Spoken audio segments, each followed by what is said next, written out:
Hey guys, welcome to our channel. आज हम start करने वाले हैं क्लास 8 का chapter 13 direct and indirect proportions. तो आज हम इस वाले वीडियो में एक्सरसाइज 13.1 का कॉन्सेप्ट समझने वाले हैं और ये कॉन्सेप्ट मैं आपको एग्जांपल्स की हेल्प से समझाने वाली हूँ।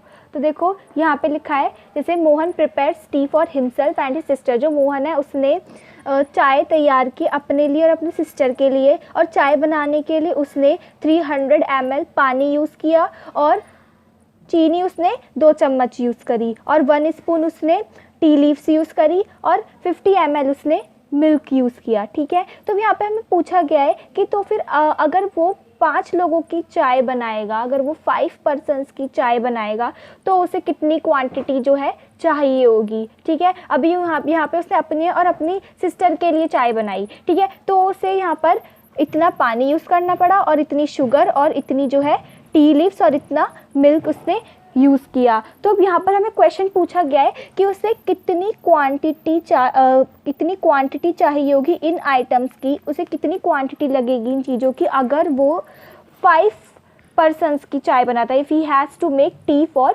5 पर्सन्स। ठीक है, तो अब नेक्स्ट जैसे हम नेक्स्ट एग्जांपल देखें अगर, तो यहाँ पे जैसे नेक्स्ट एग्जांपल में हमें लिखा है, अगर मान लो 2 बच्चे हैं। ठीक है, तो अगर उनको 20 मिनट लगते हैं असेंबली के लिए चेयर्स को अरेंज करने में, if 2 students take 20 minutes to arrange chairs for an assembly, तो उन्हें कितना तो फिर 5 स्टूडेंट्स को कितना टाइम लगेगा यही सेम चीज़ करने में। ठीक है, तो आपको यहाँ पे क्या गिवन है कि 2 बच्चे हैं और वो 20 मिनट ले रहे हैं चेयर अरेंज करने में। तो आपसे पूछा क्या गया है 5 स्टूडेंट्स हैं यहाँ पर, तो आपको कितना टाइम लगेगा उन बच्चों को यही सेम चीज़ करने में। तो इस तरीके से आपको जो है आपको डेली अपने डे टू डे लाइफ में इस तरीके की सिचुएशंस आती है। ठीक है, तो आपको यहाँ पर क्वांटिटी, देखो यहाँ पे आपको क्वांटिटी निकालनी है और यहाँ पे आपको निकालना है कितना टाइम लगेगा। तो इस तरीके की चीज़ें हम कैसे पता करें, तो आज हम इस वाले चैप्टर में यही समझने वाले हैं कि अगर हमें इस तरीके के क्वेश्चन, इस तरीके की सिचुएशंस गिवन होती है तो हम इनके आंसर्स कैसे फाइंड आउट करें। ठीक है, तो अब जैसे आपको कुछ और एग्जांपल्स अगर मैं बताऊं, जैसे लिखा है, देखो, if the number of articles purchased increases. अगर मान लो आर्टिकल्स जो हैं वो बहुत ज़्यादा क्वांटिटी में परचेज़ होने लग गए। ठीक है, काफ़ी ज़्यादा नंबर्स में उनकी ख़रीदारी होने लगी, तो क्या होगा, उनका जो कॉस्ट है वो भी इंक्रीज़ हो जाएगा। ठीक है, यहाँ पर देखने वाली बात यहाँ पर ये है, अगर यहाँ पर जो है ये जो आर्टिकल्स है ख़रीदे जा रहे हैं ये इंक्रीज़ हुए, तो क्या इंक्रीज़ हुआ, इनकी कॉस्ट भी इंक्रीज़ हुई। ठीक है, ये और महंगे बिक जाएंगे और महंगे बिकेंगे। अगर ये ज़्यादा नंबर में परचेज़ हुए तो क्या हो रहा है, यहाँ पर जो इनकी कॉस्ट है वो भी इंक्रीज़ हो जा रही है। ठीक है, और नेक्स्ट में क्या, अगर आपने ज़्यादा डिपॉजिट किया है बैंक में, जो आपने मनी है वो ज़्यादा डिपॉजिट की है बैंक में, more the money deposit in A bank, तो उसका इंटरेस्ट जो आपको अर्न होगा वो भी ज़्यादा होगा। ठीक है, तो आपको मोर इज़ द इंटरेस्ट अर्न। ठीक है, इंटरेस्ट भी आपको उतना ही ज़्यादा अर्न होगा। ठीक है, इसी तरीके से अगर मान लो स्पीड जो है व्हीकल की वो इंक्रीज़ है। ठीक है, तो आपको वो बहुत ज़्यादा है, बहुत तेज़ी से व्हीकल को चला रहे हो, और तो आपको जहाँ पे पहुँचना है, आपको अगर ज़्यादा तेज़ चलाओगे तो जल्दी पहुँच जाओगे। इसी तरीके से अगर आप उसी व्हीकल को धीरे चलाओगे तो जहाँ आपको जाना है उसी सेम डिस्टेंस पर आपको जो है टाइम ज़्यादा लगेगा। ठीक है, तो इसी तरीके से आपको जैसे एक और एग्जांपल यहाँ पे मैंने दिया है, अगर मान लो कि जो नंबर ऑफ़ वर्कर्स हैं वो ज़्यादा हैं, तो क्या होगा, उन्हें टाइम कम लगेगा काम कंप्लीट करने में। ठीक है, और अगर मान लो वही वर्कर जो है, नंबर ऑफ़ वर्कर्स हमारे पास कम है तो टाइम ज़्यादा लगेगा करने में, उसी जो हमने उनको काम दिया है टू कंप्लीट द वर्क। ठीक है, तो इस तरीके से मैंने आपको ये एग्जांपल्स दे रखे हैं। तो आपने यहाँ पर क्या देखा होगा, अगर मान लो आपने यहाँ पे एक चीज़ नोटिस की, अगर एक चीज़ में बदलाव आ रहा है तो दूसरी चीज़ में भी बदलाव आ रहा है, यानी कि if there is change in one quantity, ठीक है, तो it also effect the other quantity. ठीक है, यहाँ पर जो है अगर इस वाली क्वांटिटी में चेंज आ रहा है, अगर आर्टिकल्स जो मेरे खरीदे जा रहे हैं वो ज़्यादा इंक्रीज़ हो रहे हैं, मतलब परचेजेज उनकी जो है इंक्रीज़ हो रही है, तो इसी तरीके से उनका जो है प्राइस भी बढ़ रहा है। ठीक है, अगर ज़्यादा मैंने मनी डिपॉजिट की बैंक में तो मुझे ज़्यादा इंटरेस्ट मिल रहा है। तो यहाँ पे दोनों सिचुएशन में अगर ये इंक्रीज़ कर रहा है तो ये भी इंक्रीज़ कर रहा है। अगर इसी तरीके से मतलब इंक्रीज़ का मतलब अगर मान लो एक क्वांटिटी पे अफेक्ट पड़ रहा है तो दूसरी क्वांटिटी पर भी अफेक्ट जो है पड़ रहा है। इसमें भी यही सेम है, अगर व्हीकल इंक्रीज़ हो रहा, व्हीकल की स्पीड इंक्रीज़ हो रही है तो डिस्टेंस हमें कम लग रहा है, अगर ये डिक्रीज़ होगी तो हमें टाइम ज़्यादा लगेगा। तो अगर एक क्वांटिटी पर अफेक्ट पड़ रहा है तो उसकी वजह से ही दूसरी क्वांटिटी पर भी अफेक्ट पड़ रहा है, ठीक है। तो जैसे मैंने आपको ऊपर वाले एग्जांपल्स में आपको बताया था कि आप मतलब मैंने आपको एग्जांपल दिए थे कि अगर मैंने अब जैसे मोहन प्रिपेयर्स टी वाला एग्जांपल दिया तो मैंने आपसे उसमें क्या पूछा कि उसको कितनी क्वांटिटी में वो आइटम चाहिए होंगे, सेम आइटम्स उसको कितनी क्वांटिटी में लगेंगे अगर वो 5 लोगों के लिए चाय बनाता है। इसी तरीके से मैंने आपको दूसरे एग्जाम्पल में बताया कि अगर तो मतलब उसे अगर 5 स्टूडेंट वही सेम जॉब करें तो उन्हें कितना टाइम लगेगा, तो मैंने आपको ये पूछा है। तो अब देखो इनके जो आंसर्स हमें कैसे फाइंड आउट करने हैं, तो आज हम इस वाले कॉन्सेप्ट में, इस वाले चैप्टर में यही समझने वाले हैं। तो सबसे पहला टॉपिक जो हम देखते हैं दैट इज़ डायरेक्ट प्रपोर्शन। तो देखो आपको चैप्टर के नाम में भी चीज़ इंक्लूड है, that is direct and indirect proportion. तो 13.1 के लिए जो हमें समझना है दैट इज़ डायरेक्ट प्रपोर्शन। तो सबसे पहले हम जो समझने वाले हैं वो डायरेक्ट प्रपोर्शन है, बाद में हम आएंगे इनडायरेक्ट प्रपोर्शन पे। तो चलो स्टार्ट करते हैं। तो गाइज अब देखो डायरेक्ट प्रपोर्शन क्या होता है, मैं आपको इस वाले क्वेश्चन की हेल्प से जो है समझाने वाली हूँ। अब देखो यहाँ पे लिखा है जैसे if the cost of 1 kg of sugar is ₹18। अगर मान लो आपकी जो 1 किलोग्राम जो आपके पास शुगर है उसकी जो कॉस्ट है वो 18 रुपीज़ है, ठीक है। 3 kg ऑफ शुगर की कॉस्ट क्या होगी, अगर मान लो मैंने यहाँ पे लिख रखा है अगर एक किलोग्राम शुगर की जो है कॉस्ट 18 है और 3 किलोग्राम की जो कॉस्ट है शुगर की वो 54 है, ठीक है। तो मैंने ये किस तरीके से निकाला होगा कि इसकी कॉस्ट 54 है, ठीक है। तो इसी तरीके से जिस तरीके से मैंने इसका निकाल लिया तो उस तरीके से मैं 5 kg कॉस्ट भी निकाल सकती हूँ शुगर की, कि अगर 5 किलोग्राम चीनी है तो उसकी कॉस्ट क्या होगी, अगर 8 kg ऑफ शुगर है तो उसकी कॉस्ट क्या होगी। तो ये मैं कैसे निकालूँ, तो जिस तरीके से मैंने 3 kg का निकाला उसी तरीके से मैं इन दोनों का भी निकाल सकती हूँ। तो देखो किस तरीके से, तो देखो मैं यहाँ पे कह रही हूँ, मैं यहाँ पे ऐसे लिख देती हूँ वेट ऑफ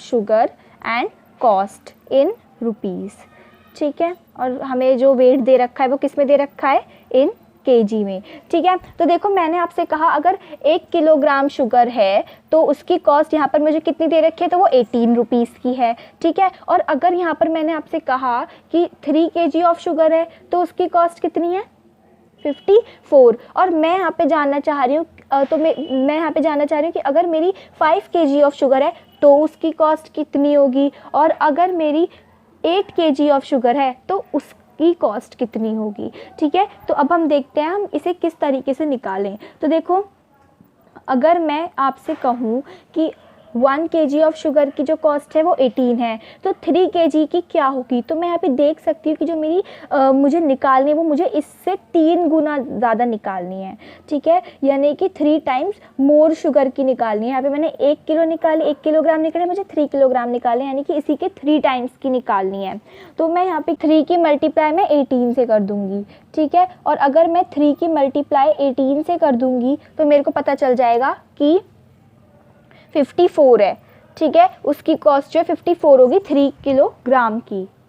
तो इस तरीके से मेरा 54 आया। तो अगर मैं कहूँ कि 5 kg की कितनी कॉस्ट होगी, तो मैं इसी तरीके से 5 की मल्टीप्लाई कर दूँगी 18 से, इसी तरीके से मैं 8 की मल्टीप्लाई कर दूँगी 18 से। तो देखो इसका 3 गुना हमें इस तरीके से, जैसे आपसे कहा है अगर 1 kg जो शुगर है उसकी कॉस्ट 18 है, ठीक है। तो 3 kg की कितनी होगी, तो आप क्या करोगे 3 की मल्टीप्लाई 18 से कर दोगे, आपको पता चल जाएगा कि 3 kg ऑफ शुगर की कॉस्ट जो है वो 54 रुपीज़ है। इसी तरीके से आपको 5 kg का पता चल जाएगा, 3 kg का पता चल जाएगा, ठीक है। तो आप यहाँ पे अगर देखो यहाँ पर मैं इसको ऐसे लिख सकती हूँ 1/18 है। इसको अगर आप देखो इसका प्रपोर्शन क्या निकलेगा यहाँ पर, लाइक 1/18 है ये हमारे पास, और इसी तरीके से यहाँ पर मेरे पास 3/54 है, और इसी तरीके से मेरे पास जब मैं इसे सॉल्व करा जाएगा 90 और ये हो जाएगा मेरा 144, ठीक है।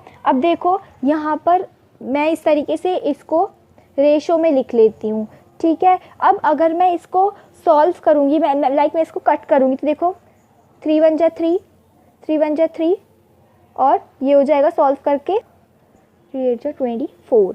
तो यहाँ पे इसे अगर मैं सॉल्व करूँ तो मेरा 1/18 आ रहा है। अगर मैं इसको सॉल्व करूँगी तो यहाँ पर भी मेरा 1/18 आएगा, इसको सॉल्व करूँगी तो यहाँ पर भी मेरा 1/18 ही आएगा। तो मैं देख सकती हूँ कि देखो यहाँ पर मैं देख सकती हूँ अगर मेरा यहाँ पर चेंज हो रहा है, अगर मेरी शुगर जिस तरीके से इंक्रीज़ हो रही है उसी तरीके से जो मेरी कॉस्ट है, जो इनका प्राइस है वो भी इंक्रीज़ हो रहा है। ठीक है, इतना मुझे दिख रहा है कि अगर शुगर मेरी बढ़ती जा रही है तो यहाँ पर मेरी जो इसका कॉस्ट है वो भी इंक्रीज़ हो रहा है। लेकिन मैं ये देख रही हूँ कि जो इनका रेशो है वो सेम है, यहाँ पर भी 1/18 है, यहाँ पर भी 1/18 है, यहाँ पर भी 1/18 है, यहाँ पर भी 1/18 है।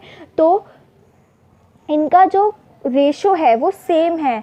ठीक है, इट रिमेन्स कांस्टेंट। ठीक है, ये कांस्टेंट ही रहेगा। तो इसे मैं कहूँगी कि ये जो है मेरा डायरेक्ट प्रपोर्शन है। ठीक है, अगर मान लो कि x इंक्रीज़ हो रहा है और उसके साथ साथ y भी इंक्रीज़ हो रहा है, मैं ऐसे मान लेती हूँ ये मेरा x गिवन है और ये मेरा y गिवन है, तो मैं कह सकती हूँ अगर x इंक्रीज़ हो रहा है तो मेरा y भी इंक्रीज़ हो रहा है, लेकिन जो इनका रेशो है वो कांस्टेंट है। ठीक है, ये कांस्टेंट ही है, बिल्कुल चेंज नहीं हो रहा है। तो मैं ये कहूँगी कि जो मेरा x और y है they are in direct proportion. इनका जो रेशो है, जो ये इनका जो प्रपोर्शन है बिल्कुल सेम है 1/18। तो मैं ये कहूँगी कि जो x और y हैं आर इन डायरेक्ट प्रपोर्शन, ये मेरे डायरेक्ट प्रपोर्शन में है। ठीक है, मेरे डायरेक्ट प्रपोर्शन इस तरीके से डायरेक्ट प्रपोर्शन, यानी कि अगर x इंक्रीज़ हो रहा है तो y भी इंक्रीज़ हो रहा है, लेकिन जो इनका रेशो है इट रिमेन्स कांस्टेंट, वो कांस्टेंट ही रहेगा, उसमें कोई चेंज नहीं हो रहा है। जिस तरीके से 1/18 1/18 1/18 1/18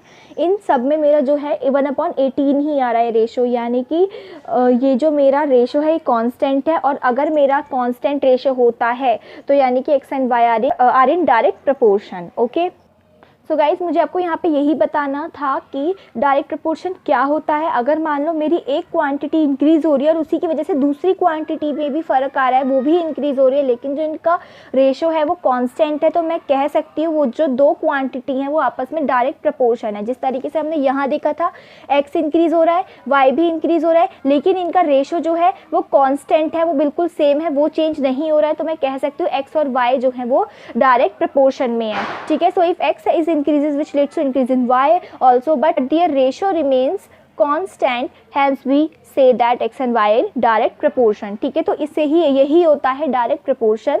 तो चलो कुछ एग्जांपल्स भी समझ लेते हैं, जिससे हमारी एक्सरसाइज जब हम करेंगे 13.1 तो हमें काफ़ी आसान पड़ेगा उसे सॉल्व करना। तो चलो कुछ एग्जांपल्स हम देख लेते हैं।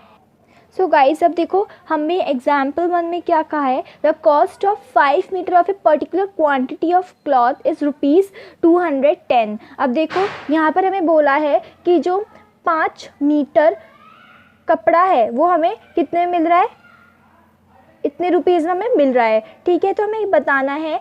तो अगर हमारा 2 मीटर का कपड़ा है तो हमारी इस कपड़े की कॉस्ट कितनी होगी। अगर हमारा 4 मीटर का कपड़ा है तो उसकी कॉस्ट कितनी होगी। अगर 10 का है और 13 मीटर का कपड़ा है तो उसकी कॉस्ट कितनी होगी। ठीक है, तो हमें बताना है tabulate the cost of 2 4 10 and 13 metres of cloth of the same type. ठीक है, तो यहाँ पर हमें ये चीज़ बतानी है। तो देखो सबसे पहले आपको क्या करना है, टेबल फॉर्म में इसको लिखना है। ठीक है, सबसे पहले तो आपको क्या करना है, देखो आप x तो मान लो इसको कितने मीटर का कपड़ा है, और जो आपको निकालना है दैट इज़ y। क्या निकालना है आपको, कॉस्ट निकालनी है। ठीक है, कॉस्ट को आप एज्यूम कर लो y। ठीक है, और मीटर को आप एज्यूम कर लो x। ठीक है, तो यहाँ पर मैं लिख देती हूँ लेट लेंथ ऑफ क्लॉथ, जितने भी मैंने आपको कहा कितने मीटर को आप कर लो एक्स एज्यूम, यानी कि लेंथ हमें गिवन है, मीटर तो लेंथ गिवन है कपड़े की, तो मैं लिख देती हूँ let length of the cloth is be x and let cost of the cloth be y. ठीक है, तो अब मैं अगर इसे टेबल फॉर्म में लिखूँ तो इस तरीके से मैं लिख देती हूँ। आपको क्या क्या गिवन है मीटर की फॉर्म में, आपको मतलब 2 आपको निकालना है। अगर 2 मीटर का कपड़ा है तो कितनी कॉस्ट होगी, अगर 4 मीटर का कपड़ा है तो कितनी कॉस्ट होगी। 4 के बाद क्या आता है 5, जो कि आपको ऑलरेडी गिवन है। 5 मीटर की कपड़े की कॉस्ट आपको गिवन दैट इज़ 210। ठीक है, उसके बाद 10 आपको निकालना और 13 आपको निकालना है, तो कितनी होगी हमें ये चीज़ यहाँ पे निकालनी है। ठीक है, तो देखो अब इसे आप टेबल की फॉर्म में कर दो इस तरीके से। ठीक है, तो आपको ये चीज़ तो गिवन है, 5 अगर 5 मीटर का कपड़ा है तो उसकी कॉस्ट 110 है। अब देखो यहाँ पर मैं कहूँ, मैंने एक चीज़ देखी कि आपको पता है डायरेक्ट प्रोपोर्शन में क्या होता है, अगर एक क्वांटिटी इंक्रीज होती है तो दूसरी भी इंक्रीज होती है। ठीक है, as the length of cloth increases cost of the cloth also increases. Same ratio में वो इंक्रीज करता ही करता है, वो भी सेम रेशो में करता है, तभी वो डायरेक्ट प्रोपोर्शन में है। ठीक है, तो यहाँ पर भी वो इंक्रीज होगा, डायरेक्ट प्रोपोर्शन के केस में यही तो होता है। तो देखो अभी हमारा डायरेक्ट प्रोपोर्शन का टॉपिक भी यही चल रहा है, तो अगर सेम रेशो होगी, जैसे कि हमने इस जो हमने कॉन्सेप्ट समझा था उसमें किया, इस वाले कॉन्सेप्ट में हमने क्या किया था, देखो जब मैंने इसे सॉल्व किया तो ये सब बराबर आ रही थी मेरी, और तभी मैंने कहा कि ये मेरे डायरेक्ट प्रोपोर्शन है। तो मैं यहाँ पे कह सकती हूँ कि 1/18 जो है वो मेरा 3/54 के भी इक्वल है, क्योंकि अगर मैं 3/54 को सॉल्व करूँगी वो भी 1/18 आएगा। इस तरीके से मैं कह सकती हूँ कि जो मेरे 3/54 है वो मेरा किसके इक्वल है, 5/90 के इक्वल है, क्योंकि अगर मैं 5/90 को सॉल्व करूँगी तो भी 1/18 आएगा, इसको सॉल्व करूँगी तो भी मेरा 1/18 आएगा। तो इस तरीके से ये चीज़ें मेरी आपस में एक दूसरे के इक्वल है। ठीक है, तो इसी तरीके से मैं यहाँ पर ये कह सकती हूँ कि ये जो मेरे आपस में ये हैं ये आपस में मेरे इक्वल होंगे। ठीक है, तो चलो अगर जो मुझे गिवन है मैं उसे मान लेती हूँ x1। ठीक है, और जो मुझे गिवन है उसे मैं मान लेती हूँ x1, और जो मुझे निकालने हैं मैं उसे मान लेती हूँ जो भी y1 y2 करके। ठीक है, लेकिन ये तो मेरा हो जाएगा, इसे तो जो मैंने गिवन है जो मुझे तो वो तो मैंने मान लिया x1 और y1, तो जो मुझे नहीं गिवन फिर उसको मैं नंबरिंग दे दूँगी x y2 y3 y4 y5। ठीक है, और ये हो गया x1, इसे लिख दूँगी x2 x3 x4 और x5। तो देखो अब डायरेक्ट प्रोपोर्शन के केस से मैं गाइस अब मैं इसे लिख सकती हूँ, देखो इसे मैं लिख दूंगी x, देखो ये x1 अपॉन y1। अब मैं इसको किसके इक्वल लिख सकती हूँ, अगर इनके रेशो सेम होंगे तो इन सबके इक्वल लिख सकती हूँ। तो देखो हम सीरीज वाइज देखते हैं, सबसे पहले मैं क्या लूंगी, x2 अपॉन y2 लेती हूँ। ठीक है, अब मुझे यहाँ पर क्या निकालना है, y2 की वैल्यू निकालनी है। ठीक है, अब देखो हम वैल्यूज पुट करेंगे, यहाँ पर जो x1 है उसकी वैल्यू क्या है 5, और जो y1 है उसकी वैल्यू क्या है, दैट इज 210। ठीक है, x2 की वैल्यू भी पता है, दैट इज 2, और हमें लेकिन y2 की वैल्यू नहीं पता, तो y2 की जगह अब y2 लिख दो, क्योंकि उसकी तो हमें वैल्यू ही नहीं पता है, तो हम आगे क्या लिखेंगे। ठीक है, तो देखो ये हो जाएगा, अगर मैं इसको सॉल्व करूं तो देखो अगर मैं इसको इसे देखो, इसको मैं आपस में क्रॉस मल्टीप्लाई कर देती हूँ, क्रॉस मल्टीप्लाई करूंगी तो ये हो जाएगा y2 ऊपर चला जाएगा और इसके साथ मल्टीप्लाई में हो जाएगा y2 मल्टीप्लाई 5, और ये इधर आ जाएगा डिवाइड में, उधर जाके देखो ये डिवाइड में था, ये इसके साथ मल्टीप्लाई में आ गया, और इसी तरीके से ये यहाँ पे डिवाइड में उधर जाके मल्टीप्लाई में हो जाएगा, दैट इज मल्टीप्लाई 210। अब देखो y2, अब देखो ये आपस में अगर मैं मल्टीप्लाई करूं ये हो जाएगा ये, और ये मल्टीप्लाई में नीचे आके क्या हो जाएगा, इधर इस साइड आके हो जाएगा ये डिवाइड। ठीक है, अब अगर मैंने इसे सॉल्व किया तो सॉल्व करके मेरा आंसर आ रहा है ये, यानी कि मुझे क्या पता चल गई, दैट y2 की मुझे वैल्यू पता चल गई। और ये भी ध्यान रखना है कि y मुझे क्या गिवन है, यहाँ पे y मैंने क्या माना है, दैट इज कॉस्ट मैंने यहाँ पर मानी है। तो 84 मुझे क्या पता चला, 84 रुपीज, यानी कि जो मेरा 2 मीटर का कपड़ा होगा उसकी जो कॉस्ट होगी वो होगी 84। ठीक है, अब आपको y2 की वैल्यू भी पता चल गई। ठीक है, तो अगर मैं आपको इसी तरीके से x, अब देखो सीरीज वाइज मैंने बोला सीरीज वाइज चलते हैं, तो अब मैं इसको जो है x1 अपॉन y1 को किसके इक्वल रखूंगी, x3 अपॉन y3 के इक्वल में लिखती हूँ। देखो x1 upon y1 is equals to x3 upon y3। ठीक है, तो x1 की value that is 5/210 is equals to x3 की वैल्यू पता है दैट इज 4, y3 की हमें नहीं पता, तो ये हो जाएगा। इसे सॉल्व देखो, अब इसे हम सबसे पहले हम क्या करते हैं, इसके बाद क्रॉस मल्टीप्लाई, तो क्रॉस मल्टीप्लाई से y3 इधर आ जाएगा मल्टीप्लाई में 5 के साथ, और ये डिवाइड में उधर जाके मल्टीप्लाई हो जाएगा। ठीक है, इसे सॉल्व करके आ जाएगा मेरा y3, और ये हो जाएगा मल्टीप्लाई करके, ये इधर मल्टीप्लाई में इधर आके डिवाइड, और ये हो जाएगा इसे सॉल्व करके आ जाएगा मेरा 168। ओके, अब देखो y3 क्या है, कॉस्ट है, यानी कि ₹168। अब आपको पता चल गया कि जो आपका 4 मीटर का कपड़ा होगा वो कितने रुपीस का होगा, 168। ओके, तो अब आपको ये दोनों पता चल गए। अब हम किसकी अब देखो हम किसे सॉल्व करेंगे, x4 एंड x5 को अब आपस में सॉल्व करेंगे। तो देखो इसी तरीके से आपको क्या करना है, यहाँ पर आपको जो x1 अपॉन y1 है, अब देखो आपने इसे x2 के साथ सॉल्व कर लिया, y3 के साथ सॉल्व कर लिया, अब किसकी बारी है उसके साथ, x4 अपॉन y4 की। ठीक है, x1 की वैल्यू आपको पता है 5, y1 की वैल्यू आपको पता है 210, x4 आपको गिवन है दैट इज 10 और y4 आपको नहीं पता, तो y4 एज इट इज। उसके बाद हम क्या करते हैं, क्रॉस मल्टीप्लाई, तो ये हो जाएगा 5 मल्टीप्लाई y4 और ये आपस इधर डिवाइड में इधर हो जाएगा मल्टीप्लाई, 10 मल्टीप्लाई 210। अब देखो ये हो जाएगा y4 इज इक्वल्स टू, इससे सॉल्व करेंगे आ जाएगा 2100 और ये इधर मल्टीप्लाई में इधर आके हो जाएगा डिवाइड। ठीक है, अब इसे सॉल्व करके मेरा आ जाएगा 420। ठीक है, दैट इज ₹420। आपको पता चल गया कि आपका जो 10 मीटर का कपड़ा होगा वो कितने रुपीस का होगा, दैट इज 420। ठीक है, अब इसी तरीके से अगर मैं नेक्स्ट देखूं, ठीक है, अगर मैं नेक्स्ट देखूं तो देखो मैं उसे भी इसी तरीके से करूंगी, x1 अपॉन y1, जो चीज गिवन है ना, देखो जो हमें यहाँ पर ये चीज गिवन थी, ठीक है, मैंने इसको बारी बारी से सीरीज वाइज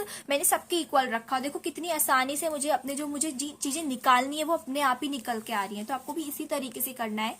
देखो इसको अब मैं किसके साथ लिखूंगी, x5 अपॉन y5 के साथ, तो मुझे इसकी वैल्यू पता है 5 अपॉन 210 और ये पता है x5 क्या है यहाँ पे 13 और y5 एज इट इज। उसके बाद हम क्या करते हैं, क्रॉस मल्टीप्लाई, डिवाइड में उधर जाके मल्टीप्लाई, ये हो जाएगा y5, ये इधर डिवाइड में उधर जाके मल्टीप्लाई।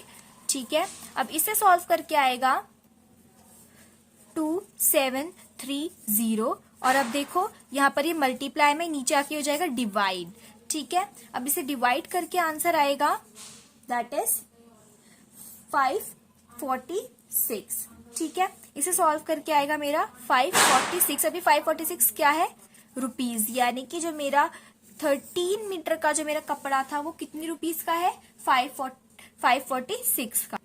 तो देखो गाइज, अब आपको यहाँ पे सबसे पहले चीज क्या ध्यान रखनी है, आप इस तरीके से तभी कर सकते हो जब ये डायरेक्ट प्रपोर्शन में आपको गिवन हो। और आपको ये चीज कैसे पता चलेगी, आप देखोगे कि क्वेश्चन में आपको जैसे यहाँ पे गिवन था, अगर कॉस्ट जो है, अगर जो मीटर देखो यहाँ पे 5 मीटर का कपड़ा है वो उसकी कॉस्ट 210 है। और अगर आप देखो कि अगर जो मेरा कपड़े का है वो इंक्रीज होगा, ठीक है, वो उसकी लेंथ इंक्रीज होगी, तो साथ साथ जो उसका कॉस्ट है, उसकी जो कॉस्ट है वो भी इंक्रीज होगी। यानी कि अगर x इंक्रीज हो रहा है तो उसकी वजह से y भी इंक्रीज हो रहा है। तो आप जरूर देखना, अगर x इंक्रीज हो रहा है उसकी वजह से y भी इंक्रीज हो रहा है, इसका मतलब ये डायरेक्ट प्रोपोर्शन होगा। ठीक है, और इसी तरीके से आप कर पाओगे। ठीक है, अगर x इंक्रीज हो रहा है y भी इंक्रीज हो रहा है तो समझ जाओगे कि ये मेरा डायरेक्ट प्रपोर्शन का केस है, यानी कि आप इसको कह सकते हो ये डायरेक्ट प्रपोर्शन है और आप इस तरीके से सॉल्व कर सकते हो। ठीक है, और आप देखो एक और चीज मैं आपको बताऊं कॉन्सेप्ट के अकॉर्डिंग। अब देखो यहाँ पर 5 अपॉन 210 लिख रहे हो, तो अब आप इसको क्या लिख सकते हो, आप इसको देखो ये भी लिख सकते हो। पहले वैल्यूज पुट करते हैं, 84, 168, 420 एंड 546। तो देखो अब आप इसे ये भी लिख सकते हो, 5 अपॉन 210 को आप क्या लिख सकते हो, आप इसे ये भी लिख सकते हो 2 अपॉन 84 और आप 5 अपॉन 210 को ये भी लिख सकते हो 4 अपॉन 168। ठीक है, तो ये सब आपस में बराबर ही है, ये जो आपको दे रखे हैं ये सारे रेशियोज आपस में इक्वल है, because this is a case of direct proportion. ठीक है, तो अगर x इंक्रीज हो रहा है y भी इंक्रीज हो रहा है, लेकिन जो इनका रेशियो है वो कांस्टेंट है, यानी कि this is a case of direct proportion. और इसी तरीके से आपको 13.1 में अपने जो क्वेश्चंस है वो देखने को मिलेंगे। ठीक है, तो आप ये वाला एग्जाम्पल जरूर एक बार अपने आप से भी सॉल्व कर लेना, आपको बहुत एक बार फिर अच्छे से समझ आ जाएगा ना, तो आप आसानी से कर लोगे। ठीक है, तो अगर नेक्स्ट वीडियो में 13.1 कवर करेंगे। तो चलो बाय बाय। अगर आपको अगर आपको ये वाले वीडियो मेरे पसंद आए तो मेरे वीडियो को लाइक कर देना, शेयर कर देना, कमेंट कर देना और मेरे चैनल को सब्सक्राइब कर देना और बेल आइकन जरूर प्रेस कर देना। Thank you.